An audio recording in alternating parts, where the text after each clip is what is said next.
శ్రీ మహాగణాధిపతయే నమః. ఐం మహాసరస్వత్యే నమః. శ్రీ లలితాంబికాదేవియే నమః. తులారాశి వాళ్లకు శని వక్రగతి నుండి సవ్యదృష్టికి వచ్చినటువంటి దాని వలన ఇప్పుడు ఈ నవంబర్ నుండి వచ్చే ఉగాది పండుగ వరకు కూడా 4 నెలల పాటు తులారాశి వాళ్లకు ఏ విధముగా ఉన్నది అంటే మంచి సత్ఫలితాలు ఇవ్వటానికి సిద్ధముగా ఉన్నాడు శనైశ్చరుడు అనేటువంటిది గ్రహించండి. అయితే శారీరకమైనటువంటి శ్రమ చాలా అవసరము. మీరు పడటానికి సిద్ధంగా ఉన్నారు. అనూహ్యముగా తిరుగుతూ ఉన్నాము. గతంలో నుంచి చాలా చోట్ల తిరిగాము. ఒక్కోసారి ఉన్నతమైనటువంటి స్థితికి పోతున్నాము. ఒక్కొక్కసారి మళ్ళీ మన జీవితం అగమ్యగోచరముగా ఉన్నది, ఏదీ కలిసి రావటము లేదు అని మీరు ఎవరైతే అనుకుంటున్నారో దానికి సిద్ధముగా ఇవ్వటానికి చాలా అనుకూలవంతముగా ఉన్నది. మీరు వేసేటువంటి అడుగులు మీకు తటస్థపడేటువంటి వాళ్లను కొంచెము జాగ్రత్తగా సమన్వయము చేసుకోండి. తప్పకుండా మేలు జరుగుతుంది. అనూహ్యముగా ధనం అనేటువంటిది మీకు ఆకస్మిక ధనలాభం అనేటువంటిది చేతికి అందుతుంది. కొత్త వ్యాపారాలు చేయటానికి మీరు ఆలోచన చేస్తారు. కొత్త వ్యవహారాల్లోకి అడుగు పెడతారు. కానీ సైలెంట్గా మీ పని మీరు మామూలుగా ఎలా ఉంటుంది అంటే కార్యోన్ముఖుడై తెల్లవారుజాముననే వెళ్ళిపోవడము, రాత్రి ఎప్పుడో వచ్చి పడుకోవడము, 1 గంట మాత్రము 2 గంటలు మాత్రమే పడుకొని విపరీతముగా తిరగాలి, చెయ్యాలి, ఎలాగైనా సరే నేను దీన్ని సాధించాలి అనేటువంటి దృక్పథంతో మీరు ముందుకు వెళతారు. కొత్త వాళ్ళు పరిచయం అవుతారు. మీరు భూముల మీద మంచి పట్టు దొరుకుతుంది. వ్యాపారాలు చేసుకునేటువంటి వాళ్లకు అనుకూలవంతముగా ఉన్నది. కానీ మీకు శ్రమ పడినంత, ఎవరికి ఎంత శ్రమ చేస్తే అంత ఫలితము రాబోతున్నది.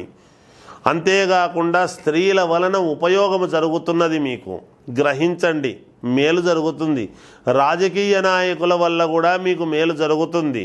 మీరు పోయి అడగండి, మాకు ఇది కావాలి అని అడిగితే దానికి సంబంధించినటువంటి వ్యవహారాలన్నీ చూసుకుంటారుగాక మీకు తప్పకుండా విజయము వైపు నడవటానికి అనుకూలముగా ఉన్నది. తులారాశి వాళ్లకు జాగ్రత్త పడమని తెలియజేస్తూ ఉన్నాను. అన్ని రంగములలో ఉండేటువంటి వాళ్లకు అనుకూలవంతమైనటువంటి ఫలితాలు ఉన్నాయి.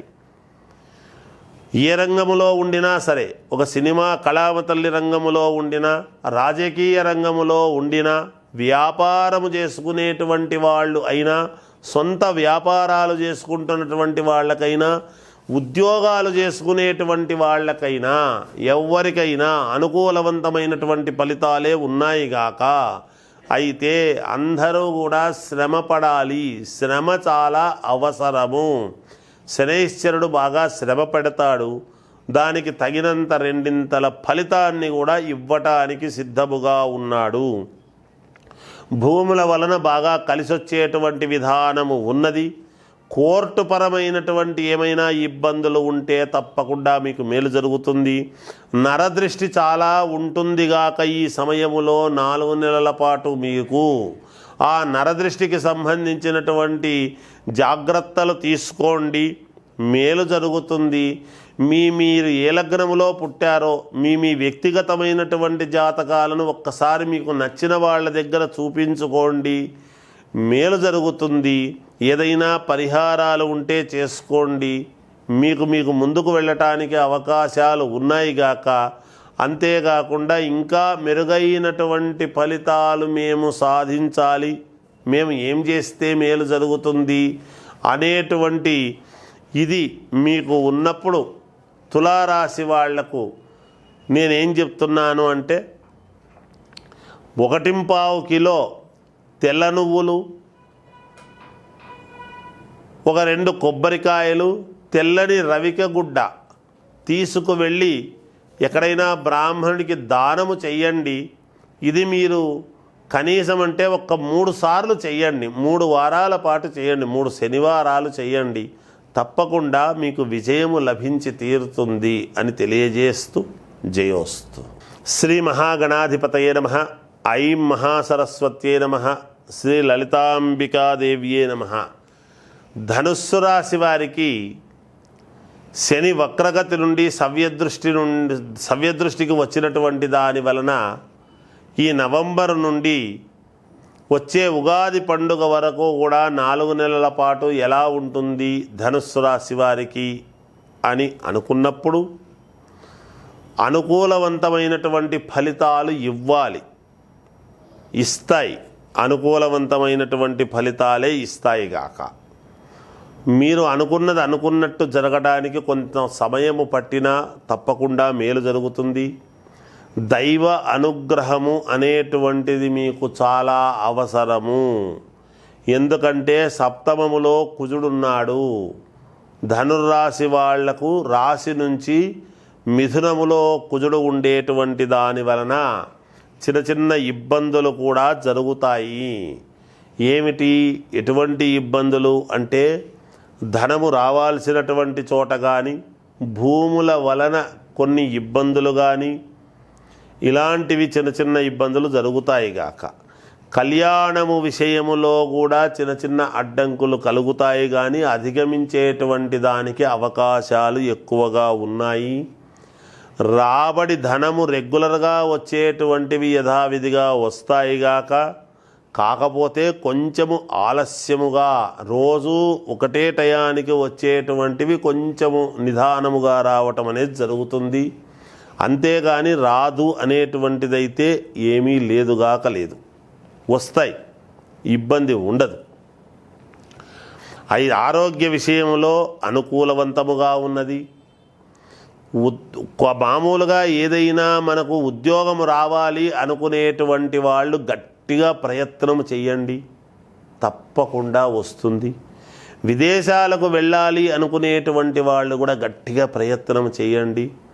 పేపర్లన్నీ కూడా సబ్మిట్ చేస్తున్నప్పుడు ఉద్యోగానికైనా విదేశాలకు వెళ్ళాలనుకున్నా అన్నీ కరెక్ట్గా ఉన్నాయా లేదా అనేటువంటిది చూసుకొని ఒక్కసారిగా సబ్మిట్ చేయండి. తప్పకుండా మీకు విజయం లభించి తీరుతుంది గాక. ఆల్రెడీ ఉద్యోగాలు చేస్తూ ఉండేటువంటి వాళ్లకు నిజానికి ప్రమోషన్లు లాంటివి రావాలి. రాకపోయినా ఈ ఇబ్బంది వలన మనకు తప్పిపోయింది మేలు అని అనుకునేటువంటి విధానముగా కొంతవరకు ఉంటాయి. కొత్త వ్యాపారాలు చేయాలి అనుకునేటువంటి వాళ్ళు ఆచితూచి అడుగులు వేయండి. 1-2 సార్లు మీ యొక్క జాతక పరిస్థితులు చూసుకోండి. ఎవరు ఏ లగ్నములో పుట్టారు అనేటువంటిది చాలా అవసరము.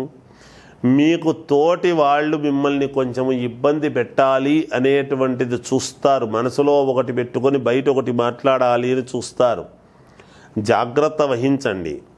అంతేకాకుండా మీకు పోయిన వాళ్ళతో, ఈ రాశి వాళ్లకు, ధనుస్సు రాశి వాళ్లకు బాగా పోయిన కుటుంబీకులతో, బంధువులతోనూ చిన్న వివాదాలు లాంటివి ఉంటాయి. ఒకరి ముఖాలు ఒకరు చూసుకునేటువంటి పరిస్థితి ఉండదు. అటువంటి వాళ్ళు ఈ వచ్చే సంవత్సరానికి మేలు జరిగేటువంటి విధముగా ఉంటుంది. కాబట్టి మీరు ఎలాంటి ఆందోళన చెందాల్సినటువంటి పని లేదు. అనూహ్యముగా ప్రయాణాలు చేయవలసినటువంటి అవసరం ఏర్పడుతుంది. కొన్ని 1-2 శుభవార్తలు వింటారు కూడా మీరు. దానివల్ల తద్వారా మేలు జరుగుతుంది. మీ యొక్క కుటుంబంలోనే స్త్రీమూర్తి వలన కొంత మేలు జరిగే అవకాశం ఉంది. మీకు భూముల వలన, క్రయ విక్రయాల వలన మీకు బాగా కలిసొచ్చేటువంటి విధానము ఉంటుంది గాక. మేలు జరుగుతుంది. శుభకార్యాలు చేస్తారు, పాల్గొంటారు కూడా. అంతేకాకుండా రాజకీయ నాయకులు కానీ, సినిమా రంగంలో ఉండేటువంటి వాళ్ళు కానీ, అలాగే రియల్ ఎస్టేట్ సంస్థలు కానీ, సొంత వ్యాపారాలు చేసుకునేటువంటి వాళ్ళకైనా తప్పకుండా మీరు అనూహ్యముగా యజ్ఞయాగాది క్రతువులు చేయాల్సినటువంటి అవసరము ఏర్పడుతుంది. ఎందుకంటే మీ మేలు మీకు చాలా అవసరము. నాకు ఇంకా మేలు జరిగితే బాగుంటుంది అనేటువంటి ధోరణితో మీకు మీరే యజ్ఞయాగాది క్రతువులు చెయ్యాలి అని ఒక నిర్ణయం తీసుకొని దానికి తగ్గట్టుగా మీరు ముందుకు వెళ్ళాలి అనేటువంటి ఆలోచన చేస్తారు. తద్వారా మీరు విజయము లభించి తీరుతుందిగాక. మీకు గురువు యొక్క అనుగ్రహము పరిపూర్ణముగా మీకు కలగడానికి అవకాశాలు ఎక్కువగా ఉన్నాయి. అంతేకాకుండా గురువుకు మీన లగ్నానికి ధనుస్సు రాశికి రెండిటికి అధిపతి గురువే కాబట్టి మీనములో ఏలినాటి శని ఉండేటువంటి దాని వలన కూడా కొంచెం శని ఎప్పుడైతే తృతీయంలో కుంభములో ఉండి సవ్యదృష్టి చూస్తూ ఉన్నాడో విపరీతమైనటువంటి శారీరకమైన శ్రమ అనేటువంటిది మీకు ఉంటుంది. శ్రమ పడతారు. శ్రమపడి తద్వారా మేలు పొందేదానికి అనుకూలము ఎక్కువగా ఉన్నది. ఇంకా మెరుగైనటువంటి ఫలితాలు మీరు సాధించాలి అని గనక మీరు అనుకుంటే మీరు చేయాల్సినటువంటిది ఏమిటి అంటే 1.25 కిలో బియ్యము, 1.25 కిలో నల్ల నువ్వులు రెండూ కూడా తీసుకువెళ్ళి ఒక 5 శనివారాల పాటు రోజు ప్రతి శనివారము దానం అనేటువంటిది ఇవ్వండి. ఇలా 5 శనివారాలు ఇవ్వండి. మీకు తప్పకుండా మేలు జరుగుతుంది ఈ 4 నెలల పాటు అనేటువంటిది తెలియజేస్తూ